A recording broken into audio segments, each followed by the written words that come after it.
V180's word for today. Helping you live different every day.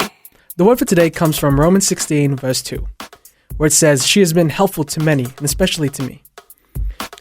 When it comes to life's great achievers, the Apostle Paul is in a league of his own. But he takes one entire chapter of the Bible, Romans 16, to acknowledge all the people who helped him to succeed in his calling. The chapter could be captioned, "I couldn't have done it without you."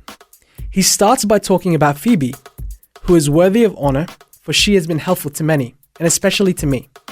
This is from Romans 16, verse 2.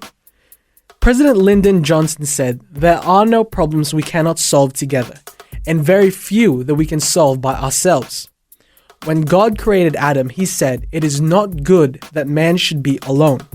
I will make him a helper." This is from Genesis 2, verse 18. And he created Eve. From the beginning of time, God teaches us that very little of significance is ever accomplished by an individual working alone.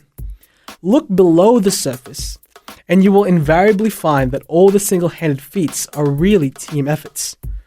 American pioneer Daniel Boone had at his disposal companions from the Transylvania Company while blazing the Wilderness Road. American lawman Wyatt Earp's two brothers and Doc Holliday assisted him. American aviator Charles Lindbergh had the finances of 9 businessmen from St. Louis and the expertise of Ryan Aeronautical Company, which built his plane.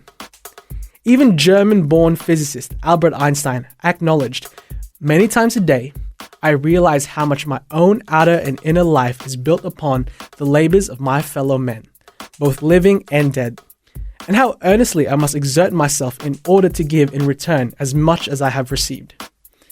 The secret to success in any endeavor can be summed up in these 3 words: connect, commit, and communicate. This has been your word for today. The word for today, as featured in V180 magazine. Subscribe today at v180.org.au. V180. V180.